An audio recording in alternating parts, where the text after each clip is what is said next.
It's a bird. It's a plane. It's Jason J. Lewis, the voice of Superman on Justice League Action. This is Mark Wade, writer of Superman Birthright, and you're listening to the All Things Kryptonian podcast, including Superman and Supergirl. We discuss games, movies, cartoons, TV shows, and comics. Find us on Facebook, Instagram, YouTube, and Twitter.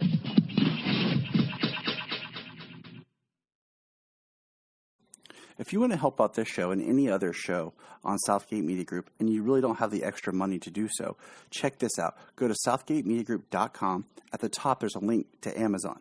Click that, log into your Amazon, shop and buy like normal, and part of the money that you spend comes back to us to help us with our podcasts. Hello, everybody. I just want to let you know that Southgate Media Group has its own Patreon. That's right. For $5 a month, you can get exclusive shows, content, and interviews with the different podcasters of the network. This Week in Geek is a Patreon exclusive only series. So check it out. Go www.patreon.com/Southgate Media Group. We are always adding new content. This is Dan Jurgens, and if you want to have a good time, keep listening to the Krypton Report. Welcome to the Krypton Report. I'm your host, Tyler, the Superman of Blue, and with me is my bestest pal, my friend in the other part of Ohio, the one, the only, Mr. James Cole, the Superman of Red. My best friend. Welcome, James, to this wonderful night. We're going to have fun. I'm really excited to talk this. We're going to talk Kingdom Come, but we're going to do this issue by issue, and we're going to do it monthly, kind of like how they released it. Because I feel the more I read this book, the more I get out of it.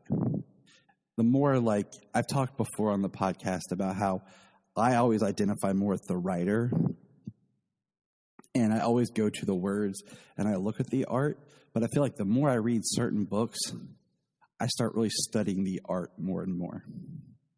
And I found that when I was rereading this, and I haven't reread this, I used to read it a lot, well, at least once a year. And I was thinking about it today, I think the last time I read Kingdom Come was maybe 5 to 6 years ago. It's when I met Mark Wade, and I've met Mark Wade twice. The first time I had him sign Kingdom Come, the second time I had him do Superman Birthright. That's excellent choice either way around. It was just the book that I could get to the first. And right. The first time, and because the second time is when I asked if I could do an interview with him. So, the first time I was just more nervous. And so I was like, ugh. And since the podcast, was more Superman focused, I thought, well, if I had the nerve to meet him again and talk to him, Birthright would be what I'd want to have in my hand. Kingdom Come. And if you don't know what this book is, I highly recommend checking it out. It is on DC Infinite. That's actually where I have it pulled up because my signed copy by Mark Wade is packed away as we're approaching our move. James, when was the first time you read this? Do you know? I'm trying to remember how many years ago I bought Kingdom Come. Because I didn't read it early, I didn't read it back when it first came out. I feel like I wouldn't have appreciated it as much if I would have read it when it first came out. Right. I read it because of the hype around it being such a great story with phenomenal artwork. So, I probably got it within the last 6 or 7 years.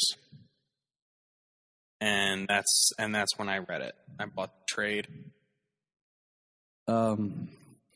I bought it, and what's crazy is I bought it solely because this was about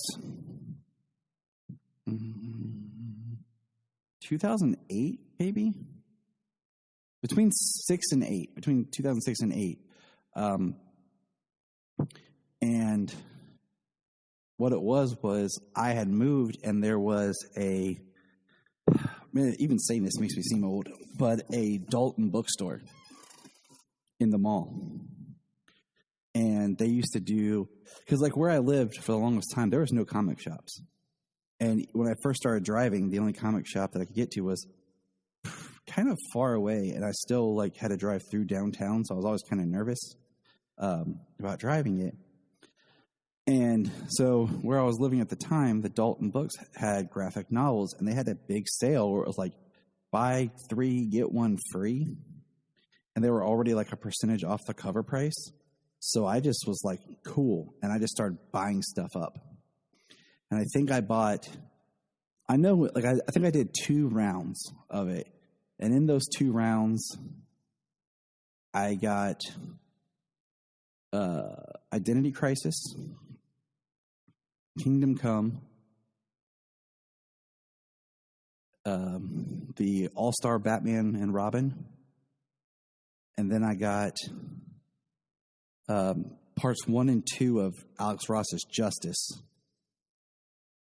And then there was one more book. So there was 6 I ended up buying total. And I do not remember what the other one was off the top of my head.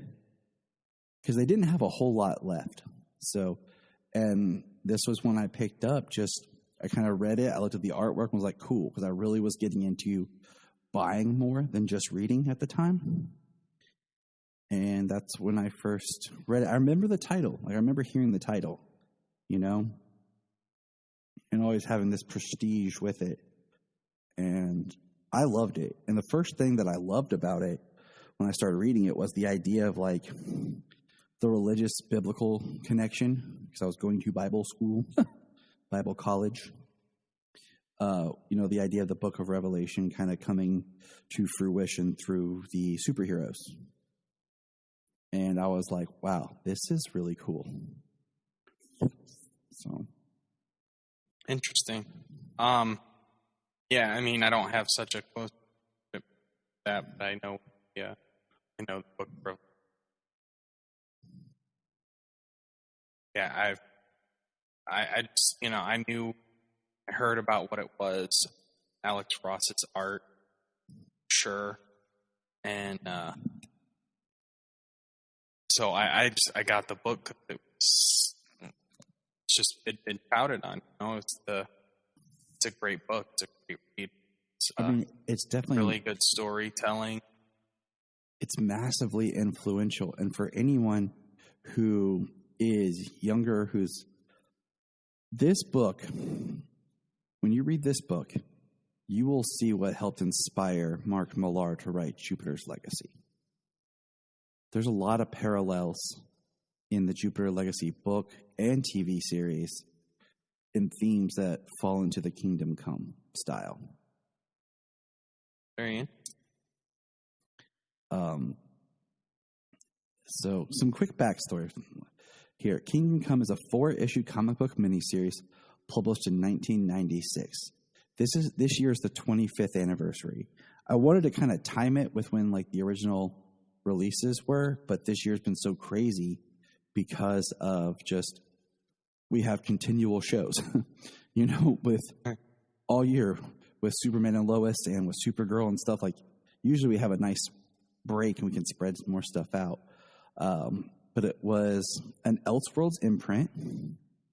It was written by Mark Waid and Alex Ross, because Alex Ross had an idea and wrote a 40-page handwritten outline treatment. And the idea was an opus, much like Watchmen. And Ross had done Marvels in 1994 for, guess who? Marvel. Imagine that. I've read that one. I used to have it. I think my brother took my copy of it, and then he probably sold it because he's like that. But the story was given by editors to Mark Waid to write. I think it was Sherry Robinson. No, there was another. Maybe it was. There was another writer that Alex Ross originally had in mind. But Mark Waid has such a huge, vast knowledge of the history of the DC characters that he was chosen by editors to be the one to write the book with Alex. And the character of the preacher that's in it is based off Alex's father. And anyone who's familiar with Alex's work will know that he uses a lot of times he'll use models to like stand in poses, certain poses, and then he will paint and draw and paint the characters from the models. And in the trade paperback that I had, I think it has a picture of Alex's father, and you can see it in the character of the preacher. Oh. Some more, just kind of some impact things, and then we'll, like I said, we'll dive into the book.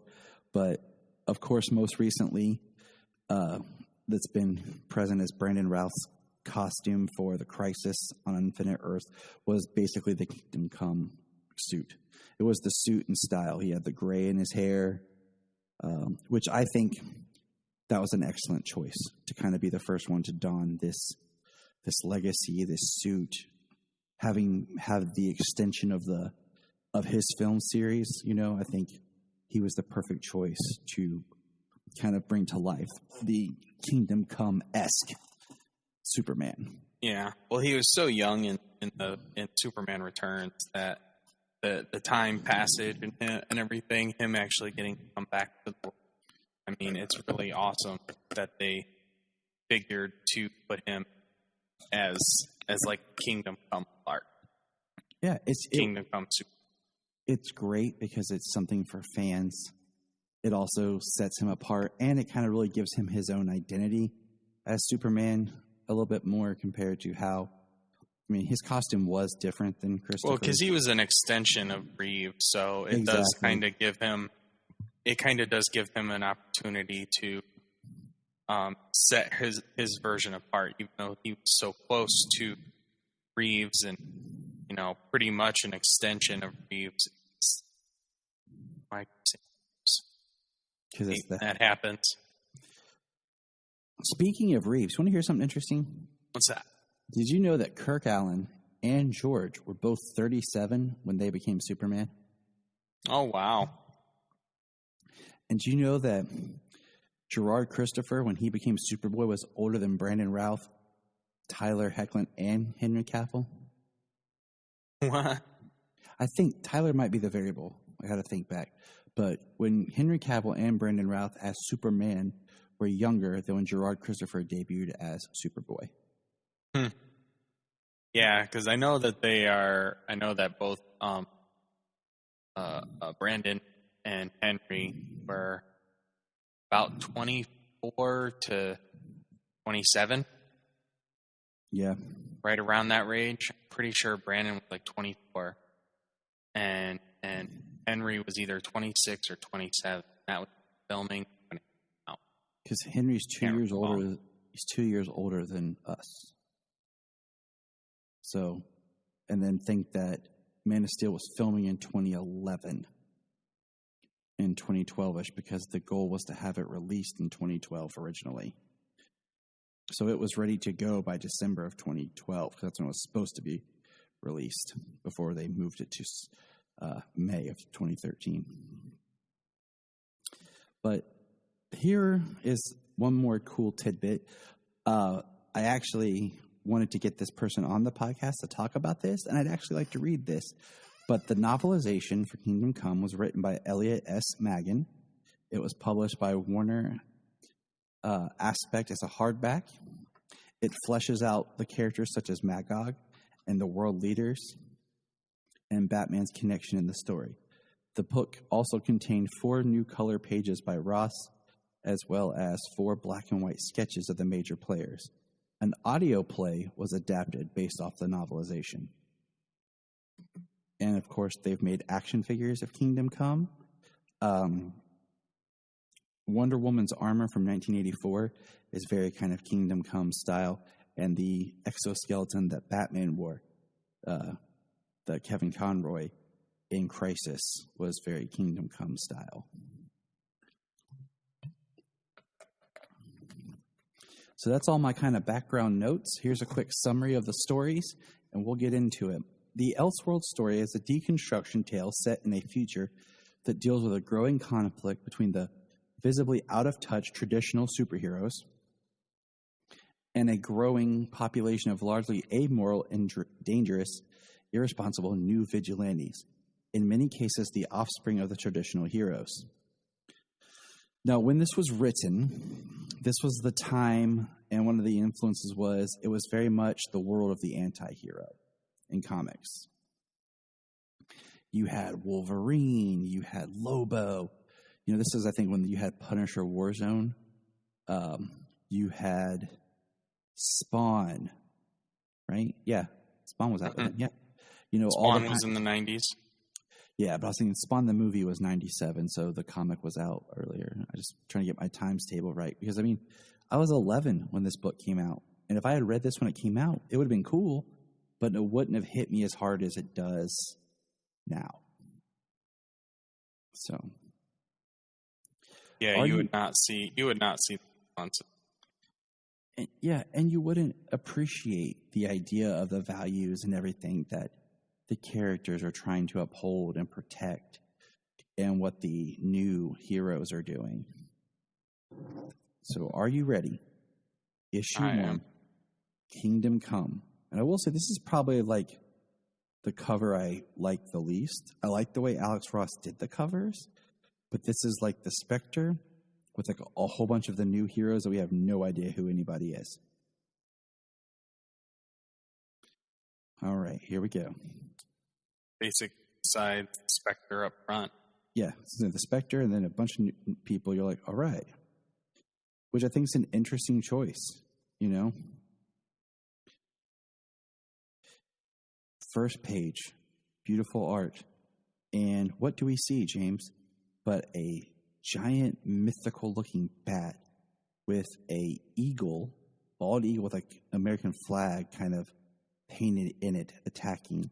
And we have, there were voices and thundering and lightning and an earthquake. And then we see more just kind of destruction and very, you know, very prophetic, because we're basically getting scripture of the book of Revelation over top of the images. And the next page is like a battle in the back in green fire. A man is burning on his knees. A hand is holding a lightning bolt. And then the next page is when we get a preacher sitting at the bedside of a man named Wesley. And Wesley's talking about the images he's seeing and the visions. And who is this man, James? Wesley Dodds. The nurse comes in. Geez, Mr. Dodds. So, because he had ripped out his IV on his arm. But yeah, this is the Sandman, Wesley Dodds.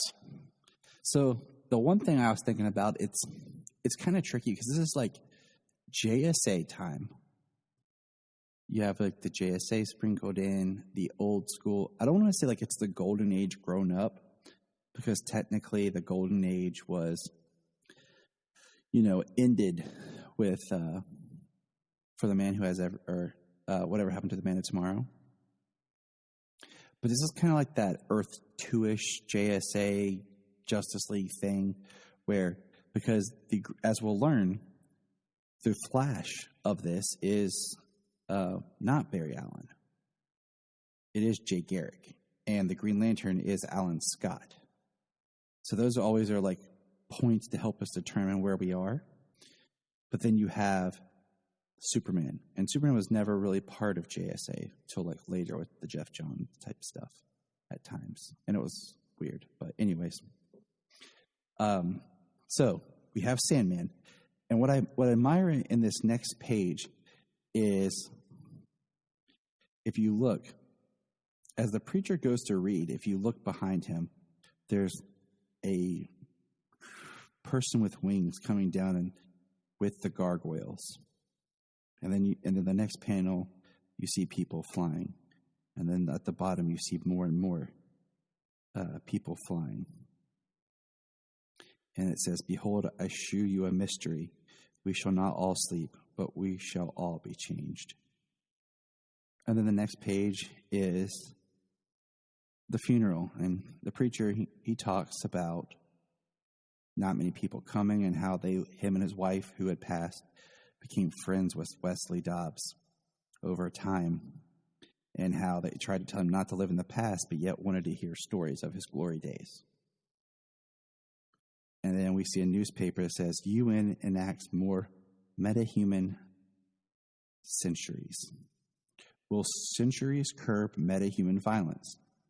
91% say no, 7% say yes, 2% say undecided. And then this is where we have the preacher walking around, and you see, people out and about. And you know what's interesting? If you look at the top panel, the person's holding their hand out and two people are looking. It almost looks like they're taking a selfie. Yeah, it does. Even though, that wasn't a thing yet. Right? Taking a selfie, or they're pointing up, they're looking at the same thing. Right. But it's just interesting, how you might interpret that reading it. But as Wesley goes, he sees a statue that had, fallen down. This is the preacher. Yeah, not Wesley. My mistake. What's his name? Last name, right? They say it here in a minute. I was trying to get there. But he passes a shop that's and he's talking about how there's no more human achievement. Hey. Yeah. Nor man, as in normal man. And he talks about there's no more Olympic Games or Nobel Prizes. There's no more achievement by mankind, humans. We see an old shop that has antiques, and it says, special signed game ball from the last ever World Series in 2002. There's Under the Hood by Hollis Mason. I never caught that before. Holy cow, that's cool. Oh, wow. No, I never saw that. See what I'm saying? Just going through and kind of really, studying. Now, the next page is when... That's a fantastic catch.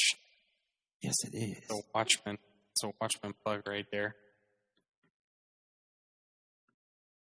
The next part is awesome. When you turn the page, he's going to Planet Krypton. And it is a diner.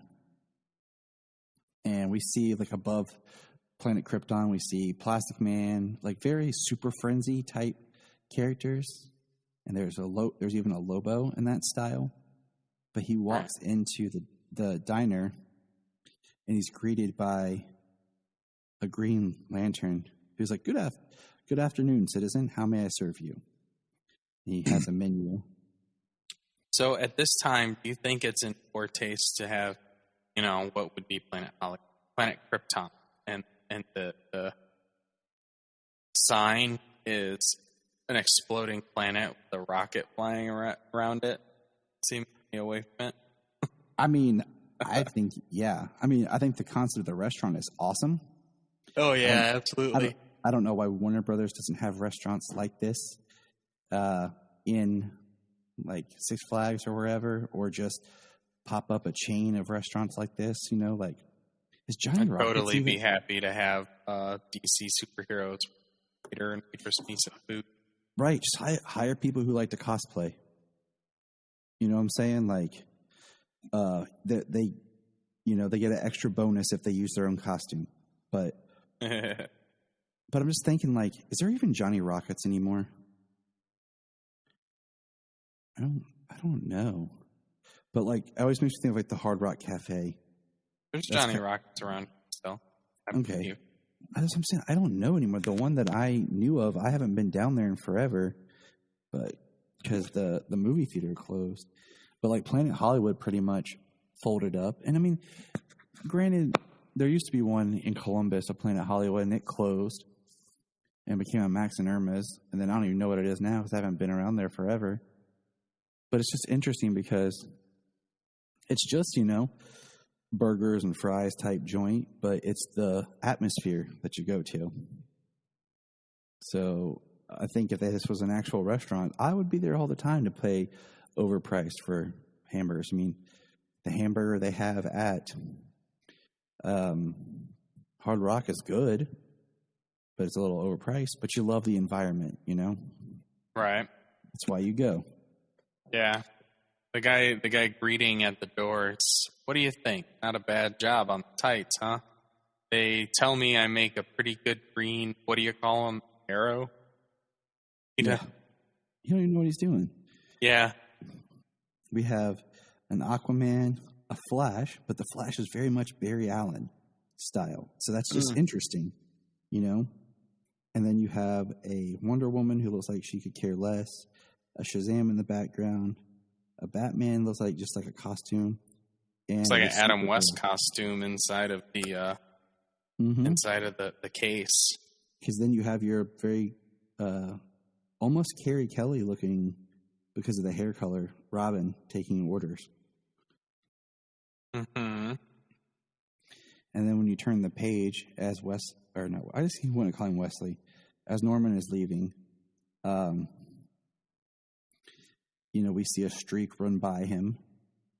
And then the next panel, we see it's from the comic book where Jimmy Olsen turns into like a giant turtle. Look on the marquee. Oh, yeah. The Superman's pal, Jimmy Olsen. Mm-hmm. And it's just him narrating. He says, the Sandman had gone to his grave without one grain of faith in the future. And the saddest part was he was far from alone. With each passing day, hope for tomorrow has become more and more precious, a commodity among everyday folk. Still, I tried to keep the faith and too hew to the scriptures. According to the word of God, the meek would someday inherit the earth. Someday. And then you see like a bus flipped. And when you turn the page, it's just... And he says, but God would never accommodate for the mighty. And it's 1, 2... Let's see. I'm trying to figure out who's fighting who here. But there's basically 1, 2, 3, 4, 5, 6, 7, 8 super beings kind of fighting here. And it's just all out destruction. And it's crazy because when you turn the next page, it's just, you can just see the chaos, and people are running and screaming, and people are getting hurt on the side. And the world Wesley left is filled not with his heroes, but with their children and grandchildren that number in the nameless thousands, progeny of the past, inspired by the legends of those who came before, if not the morals. They no longer fight for the right, they fight simply to fight.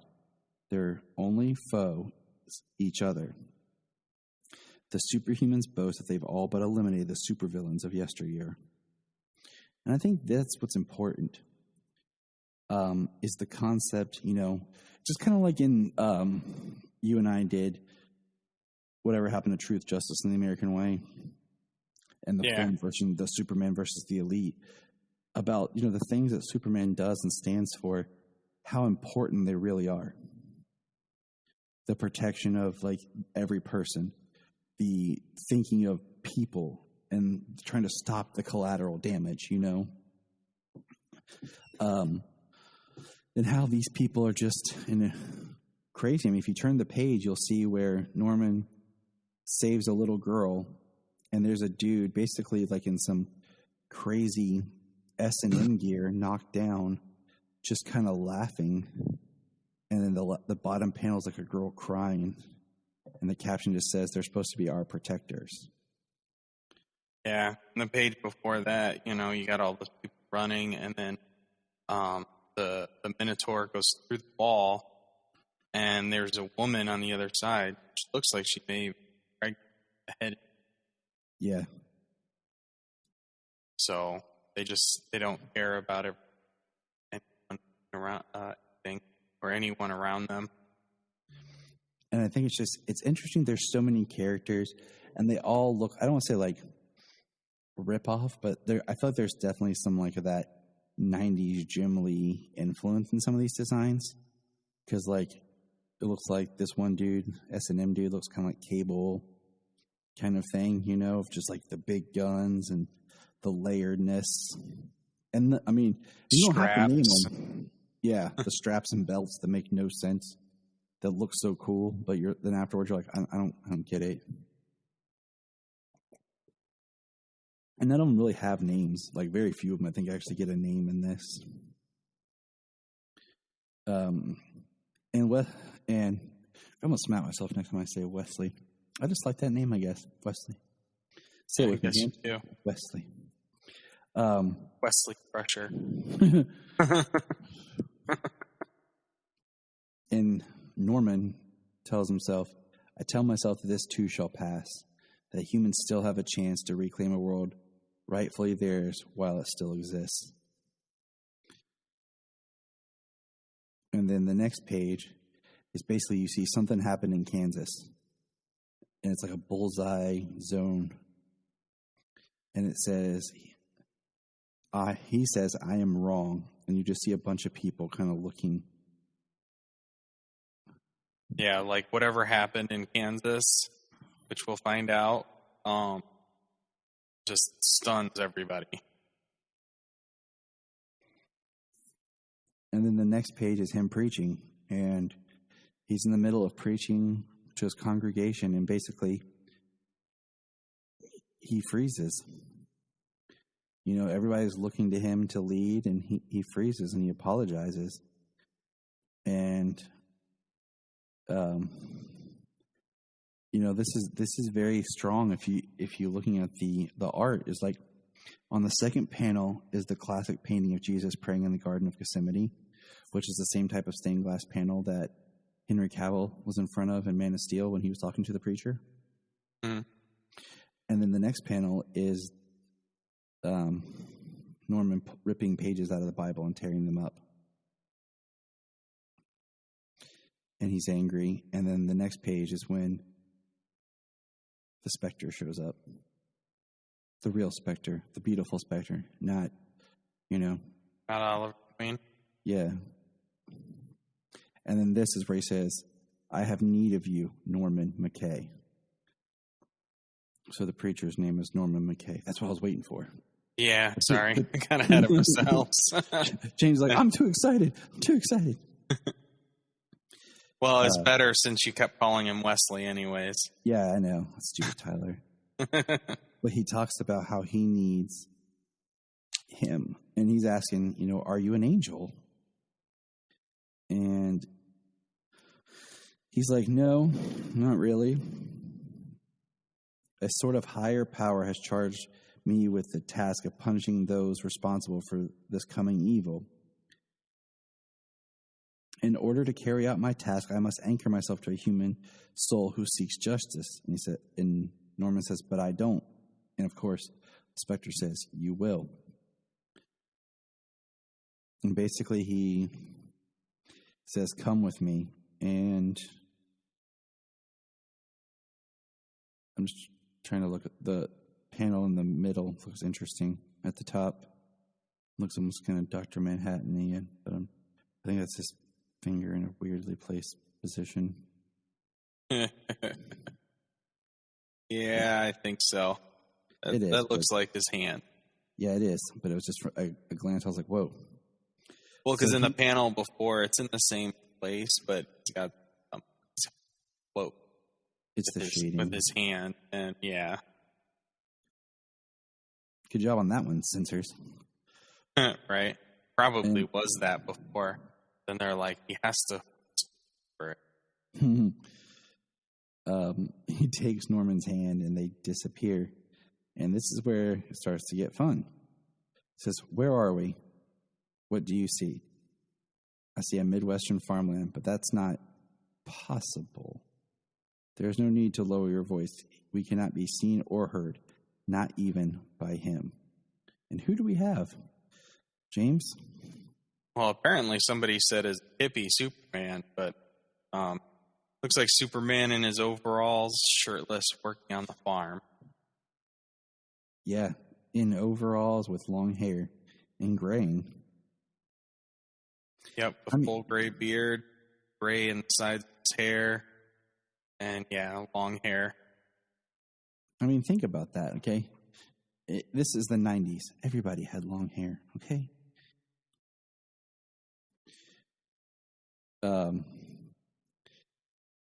I'm just looking at something real quick here. So I'm just thinking this came out in 96. And Yeah, you sent that review. I was like, oh my goodness. That's a hippie Superman. Okay. well, I mean, someone said that they drew Wonder Woman ugly.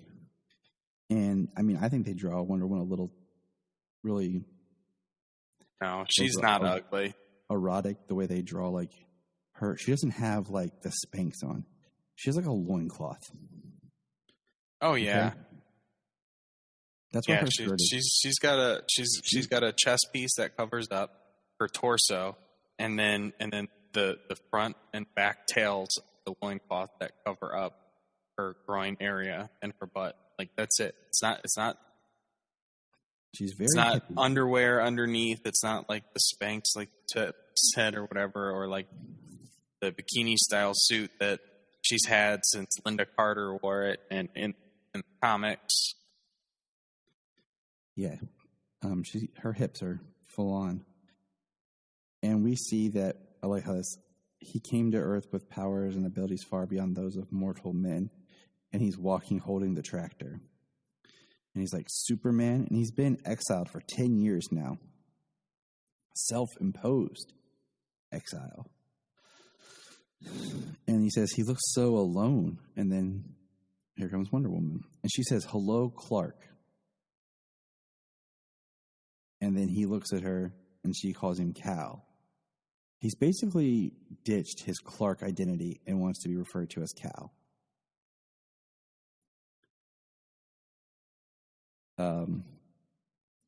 And basically they're talking about him being there and him talking about working on the farm. Things need to grow. And she says, "Really?" and touches it. And you find out it's all like a simulation. And here's a great example of Wonder Woman.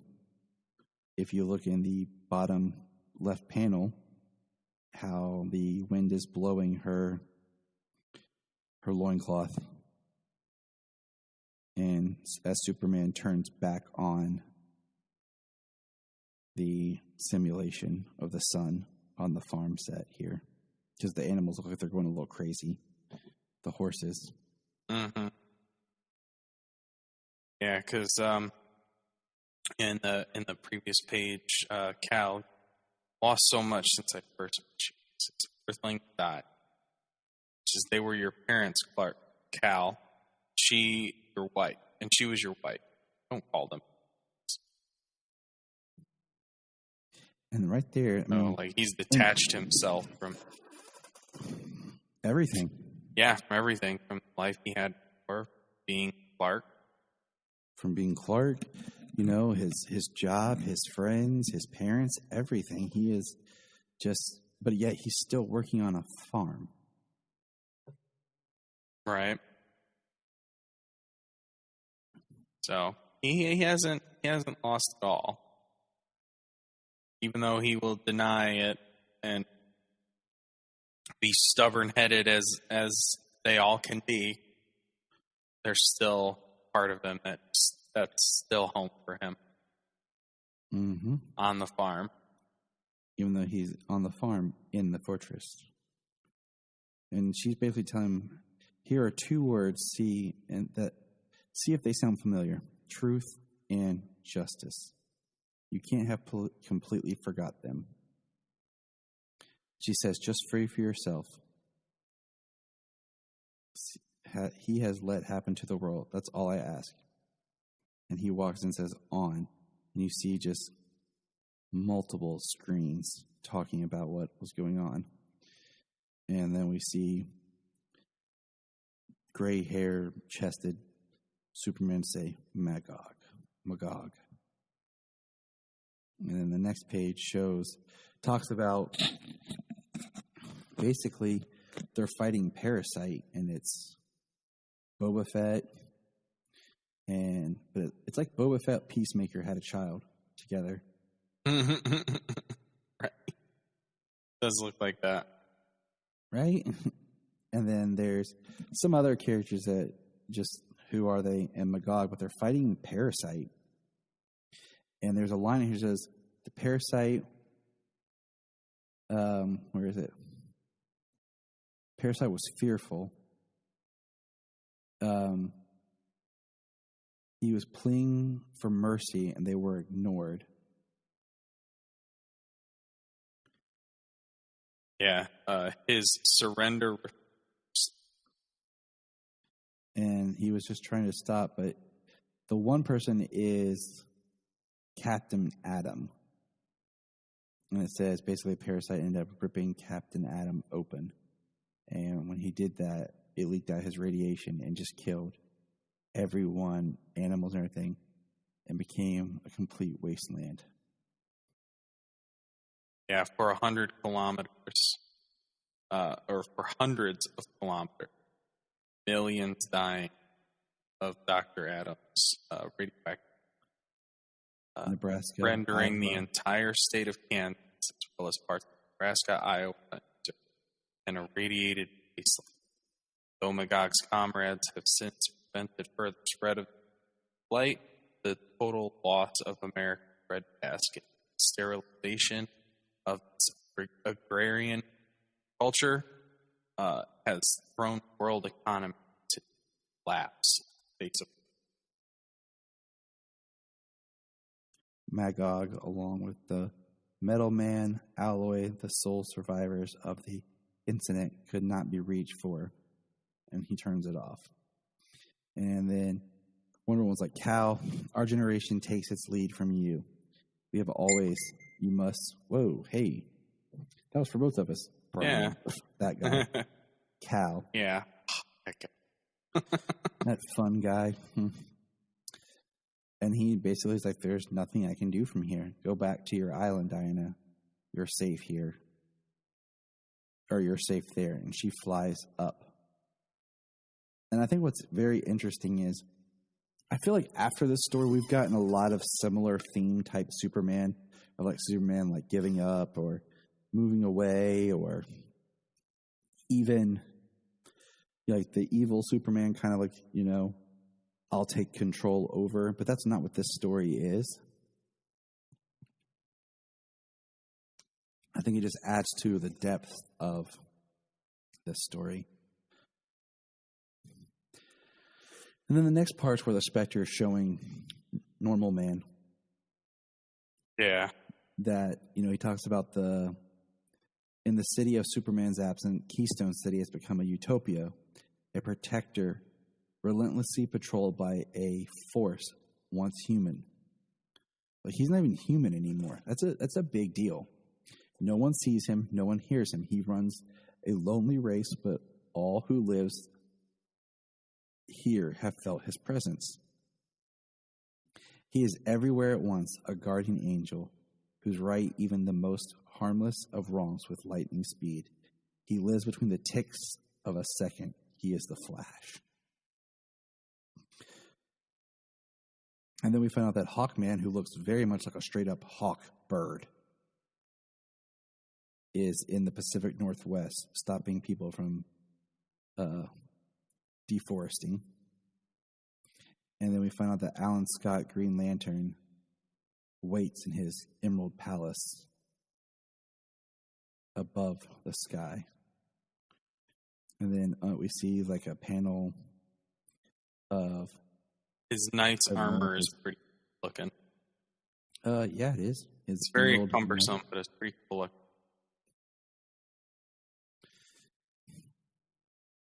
He talks about the gods of yesteryear no longer walk among the humans, Norman McKay. Instead, cued by Superman's surrender, they journey apart, divorced from the common men who they once so gladly served.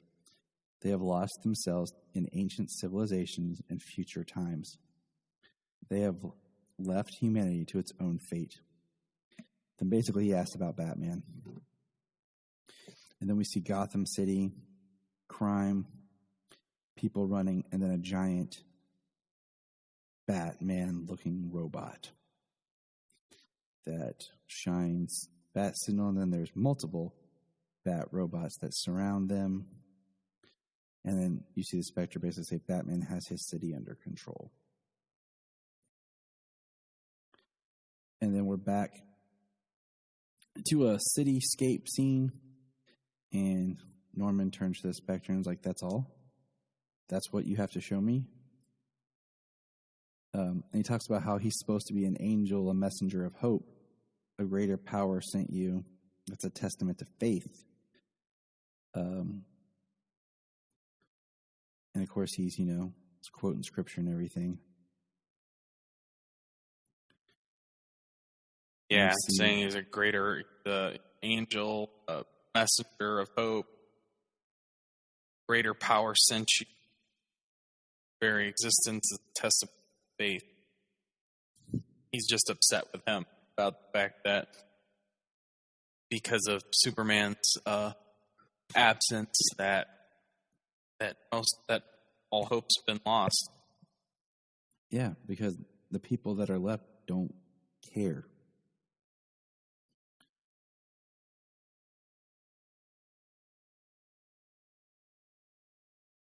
So, and we get dropped in on this bridge, a cable car.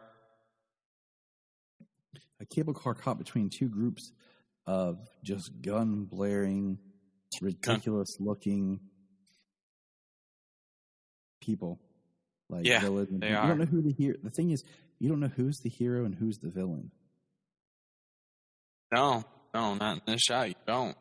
And that's the part of the point. And the cable car is going down. And, normal man. Guns blazing. They take out the cables and it's falling. And then they're watching. He says, "We need hope." And the next page is like this. And suddenly there was a wind. No, not a wind, a blur. I'm going to say that again, James. Blur. Blur. Of motion. Red and blue blur. The red blue blur. What? Say it a little bit slower. The blur. Change that name. That sounds pathetic, James. A blur of motion bending the steel of their weapons and changing the very course of the mighty river below.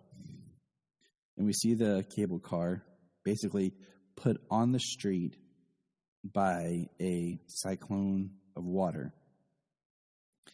Even before the bystanders freed themselves from the cable car, they knew. We all did. We knew and remembered. Look. You say the next part, James. Up in the sky. And then there stands, and probably one of the most iconic shots, Superman in his new costume, holding who we now know were the villains. And he's just looking down. Quite possibly, in his eyes, they're basically all villains right now. Superman does what he does. He comes in, he eliminates all the weapons from one group of people, and, basically sends them flying, like 4 people, sends them flying back, and he rescues the cable car, and he comes up with the other half, the other group, hanging unconscious. And this is our first look at the quote-unquote Kingdom Come suit. And the next one is, he had not turned his back on us. He stands in the sky. Faith rewarded. He is returned. And then he remembers the image he had of the burning man. And it's actually Superman on his knees. And he says, "Dear God, the threat of Armageddon hasn't ended. It's just begun." And that's the end of the first issue. Sir. I mean, very good. It's very good, very well written. It's not too heavy.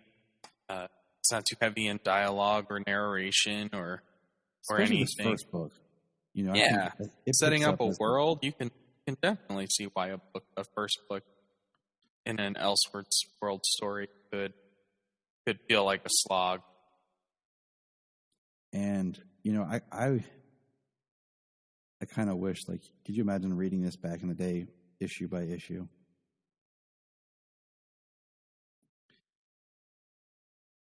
Well, it's definitely made to be a trade, Mm-hmm. Like I read it on my tablet earlier, and I read it and I've been flipping through it on my laptop here while talking, and it seems off. Just reading it issue by issue. It is very interesting. I mean, you make that stop, and this book Perfect has been stopping released. point for the issue, though. Oh yeah, this book has been released in multiple covers.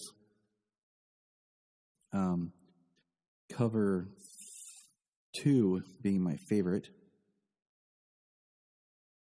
Go figure. So, but, yeah. Cover 2 is the one that has Superman, and, now we have Superman, Red Arrow, Red Robin, and Wonder Woman, and then Norman on it. So, it'll be interesting, because we also, talking back to what we discussed before, Power Girl's here compared to Supergirl. So, any last final thoughts on Kingdom Come issue 1? No, I think we covered it really well, but you haven't read. It is like, and if you liked books like Watch, things that are a little more destructive in nature, something a little different, certainly. It's also, it's also self-contained. Oh yeah, for sure. If you have a general census of who Superman, Batman, and like Wonder Woman are, you're good. If you just want to read a great story and that be it, and not have to have all the history of everything. Yeah, because it'll give you the history of the story. I would rate this book out of 5. What do you rate it? For a first issue, I give it a 3.5. Fantastic artwork. 3.5 out of 5. I'll give it a 4. Because I know that 4.5. I know that some more is, yeah. Well, because I know some of the other issues. It's been, it took me a second to get going into it. The first few pages in. I think it's also difficult because I'm looking back, knowing where the story goes, and the first time I read it in trade, so I just kept going. I was engrossed. Right. That's what you want, but being that it's the first done, you're like, huh, okay. Well, I guess, yeah. I guess thinking about it is, I know that some of the issues coming up are going to be fantastic, and this was great as well. It's above average. It's not just an average comic. I say it was it's a slow grab until Spectre shows up. It shows you some of the world though, but it's after Wesley dies and after the congregation. It picks up right away, or it picks up after a short bit. So just a few pages, and then you're going. So yeah, I remember that when I read it the first time too. Flipping through the first few pages, this artwork is amazing, and maybe it was scripture and stuff that didn't get me, but. It's great to revisit, and when I was younger, I was like obsessed with the Book of Revelation because it was, no matter how you look at the Bible, and if you, not to get like theological or anything, but like the book of Revelation is basically all prophecy, you know. It's the only quote unquote part of the Bible that has yet to really come to be, you know, depending on your beliefs and everything. So it's very open for interpretation. And so just kind of that, using that backdrop and those words behind the images is just extremely powerful. So, and it looks like my little young great generation imagery, of heroes need to be taken care of by this old and graying Superman. So I'm going to have to, you know. Well, you go save the day. You know, look at that final page of him holding him like he is. I'm about to do that to my two. Back in bed. And we're going to put a pin in it there. You know, come back next month and we'll get into part 2.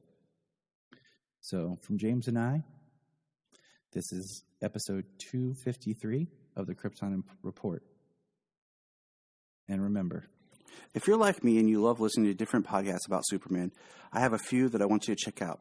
Some of my favorites are The Last Sons of Krypton. Connor and Ray are always reviewing different books, and it's really nice and refreshing to kind of dig back into older stuff. The Aspiring Kryptonian, Tasman and her team are always finding interesting people to interview. Digging for Kryptonite has become one of my favorite ones to listen to, as Anthony digs into different eras of the character. There's always the Always Hold On to Smallville, which I've guested on before, if you're wanting to step back into that nostalgia realm. So check out all these, and there are many, many more. So check out our Twitter, because we're constantly finding new podcasts that inspire and bring hope to everyone around. The Krypton Report is part of the Southgate Media Group network of podcasts. If you have an interest, check out Southgate Media Group to see if your podcast is there. I bet it is. At the Southgate Media Group website, you can sign up for our newsletter.